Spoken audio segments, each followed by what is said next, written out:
Hello, it is I, RPG Fortress's numero uno bonehead, Richard. I want to apologize for the previous version of this video. I basically did a ramble read-through of this doujin we're about to look at using Google Lens, and I got a lot of information incorrect. I usually do a script and try to get as much info as correct as possible, so after realizing that there were too many mistakes in the previous version of this video, I deleted it and opted to write this script for a new version. Thanks to everyone who pointed out the errors I made. Cue Light Crusader oops gif ad nauseum. Naoto Date is a manga artist from Chiba Prefecture, Japan. On top of being a mangaka, he's done a host of English language how to draw manga books, and you can get them at like Target of all places. I hadn't heard of him, but if you can get his books at Target, I guess he's got something going for him. I came across his art the other evening while doom scrolling Reddit while lying in bed, as you do, and finding a link to his latest doujin on our Shining Force. The guy has just released, in 2023, a doujin of redesigned Shining Force characters, and oh my god, my head exploded clear off of my shoulders. I immediately set to navigating the deep dark corridors of the Japanese internet with a need to purchase a copy of this tome, a digital copy. I'm one of those 100% digital video game fans. Whoops, I guess I need to tell that story someday. I eventually tracked down how to get both the digital and physical copies of the doujin, and set to devouring the artwork with my eyes.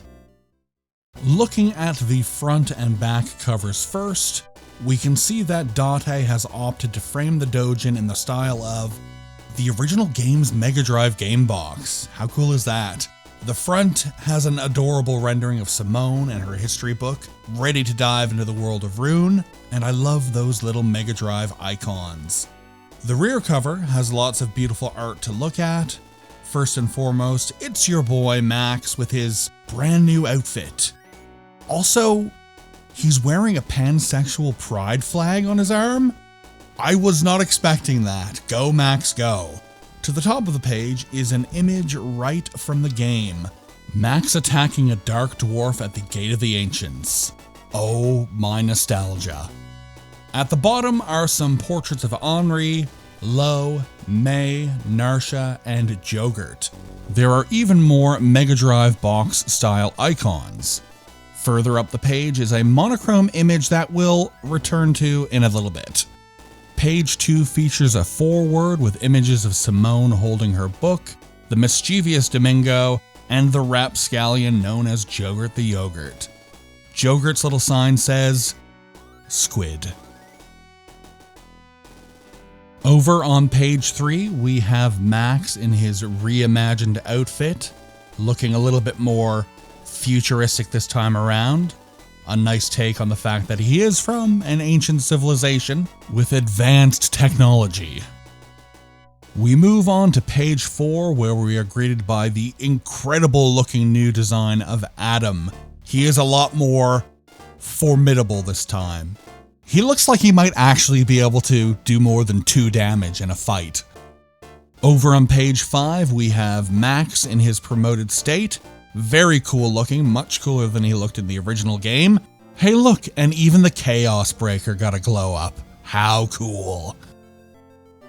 Page 6 has #1 best girl, Guardiana Mage Princess herself, Henri. And she is looking...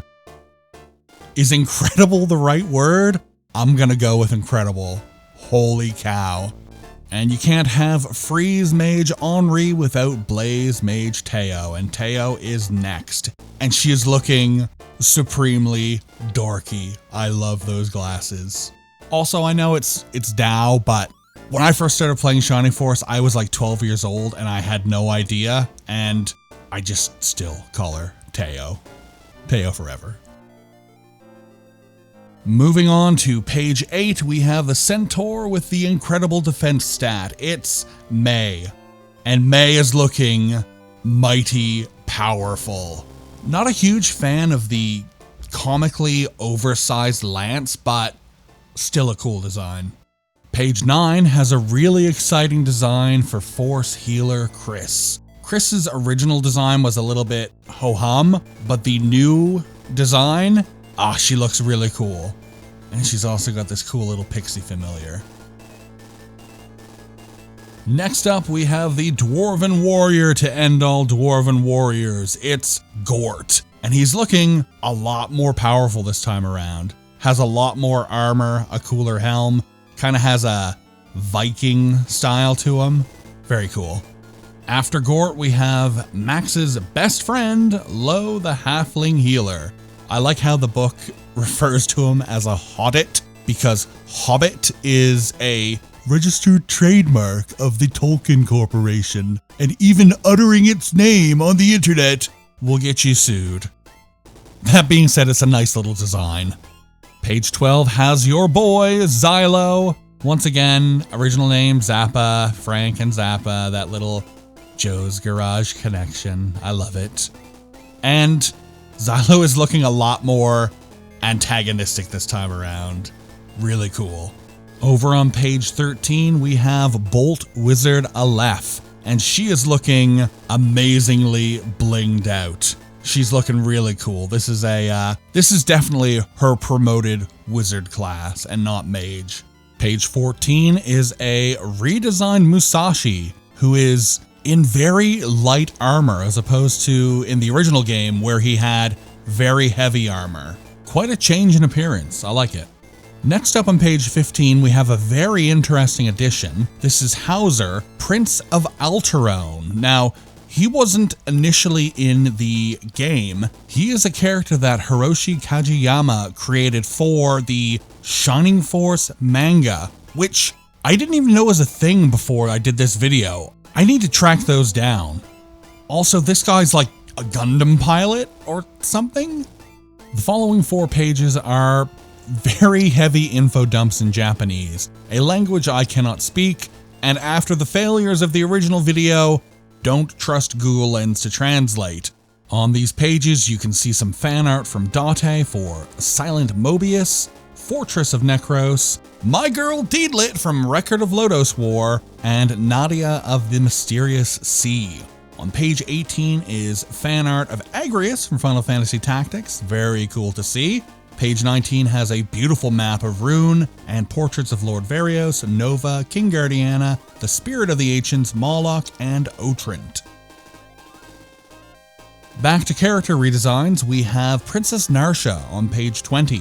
Now, Narsha was added to the Resurrection of Dark Dragon remake on the GBA, so if you don't recognize her, that's where she's from.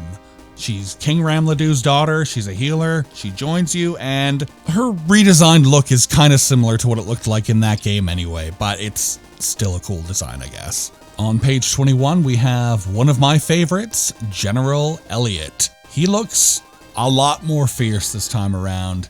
His armor is just incredible. He looks like he could take down an entire fortress by himself. Page 22 has the Wicked Michaela, the dark elf magician that harangues you multiple times during the game. She's even got her little puppet companion. Not much has changed with her design, but I like the added voodoo doll kind of thing on her hip. Very, very scary. And next up is the brutal and barbaric Balbazak. Now, Balbazak doesn't get a lot of love, mainly due to the fact he's got like 2 lines in the game and he's in there for literally 1 battle and that's it. But this updated version makes him look like a D&D villain, and I'm totally up for that. Moving on, we have the redesign for Kane, and I'm not a huge fan of this one. He kind of looks maybe a bit too svelte, too lithe, too agile. When I think of Kane, I think of him in his battle animation from the game, and he is very imposing. But I do like this design of him with his helmet off and this weird bug-headed version, which is apparently based off of some sort of kaiju. Weird. After Kane, we have one of my favorites, Chaos, who, like Adam, is looking a lot more powerful this time around. In the game, he was kind of like a destroyed, disheveled, weird version of Adam, but now he is totally updated and looks like a Decepticon. Page 26 has the ancient and the evil Dark Saul. Dark Saul doesn't really look that different in this image, but he's very imposing looking. And to cap off the last of the redesigns, we have Runefaust Emperor King Ramladu. And he also really doesn't look very different from the original design, but he looks pretty badass, so I'll give him a pass. Page 28 is an incredible little collage from the original Shining Force artist, Yoshitaka Tamaki. It's a collage of like all of the characters he's done, not just in Shining games, but some other games. Starting in the upper right hand corner, you've got Adam and Max from Shining Force. Just below them, you've got Nigel and Friday from Landstalker. Down in the middle in color, you've got obviously Simone. To her left, you've got Domingo and Yogurt. I don't remember who the little imp with the spear is. If you know who he is, put him in the comments, because I literally don't remember him. Just above Simone, you've got the lead character from Time Stalkers. I forget his name. To his left, you've got the Shining in the Darkness characters, Milo, main character, Pyra. Just above Pyra, you've got Chris. And to the right of Chris, you've got the main characters from a game called Theta Emblem of Justice. This is a SNES Shining Force style SRPG that Tamaki did the art for. Now, the ironic thing is that I didn't know about this game until just the other day, and it was literally the same day I found out about this Doujin. So this game I had never heard of, all of a sudden had brand new fan art of it on the same day. Bizarre. Page 29 is some art from Hiroshi Kageyama from the Shining Force manga. Page 30 has a bit of info on Yoshitaka Tamaki and Hiroshi Kageyama, and it also includes a dedication to Kageyama as he regretfully passed away a few years ago. The final page and image is dedicated to the memory of Kageyama and features some artwork from Date of Wendy from Shining Force Gaiden. She's another Blaze mage, so of course I love her. And that is my much shorter, truncated, semi-scripted review of this Shining Force Doujin that I originally thought was done by Tamaki, but isn't. But hey, now I know the differences between Tamaki and Kageyama and this Date character. I've been checking out a lot of Date's artwork over the past couple of days, and boy howdy, he is a spicy artist. Very cool stuff. So yeah, I had a lot of fun with this book. Man, I wish we got more stuff like this more often, but man, Shining Force, especially the original game, it's 31 years old now. We are literally old men remembering a time 3 decades ago. I'm glad that Shining Force does have some new young fans, and I really hope SEGA can make it up to them and to us old timers as well and do a proper new Shining Force game. Camelot have already said they'd be up to it. They just need SEGA to give them the go-ahead, but SEGA is SEGA, and they're not gonna do anything that the fans want. Anyway, this is the part of the video where I ask you to do all the YouTube stuff that all the YouTubers ask you to do at the end of their YouTube videos.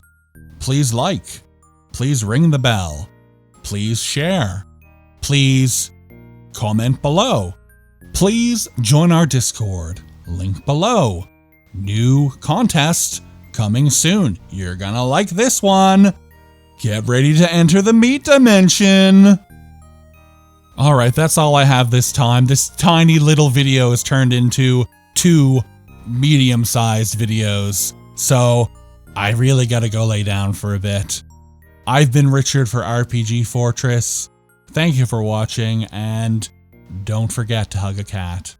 We'll see you next time. All the best. Goodbye.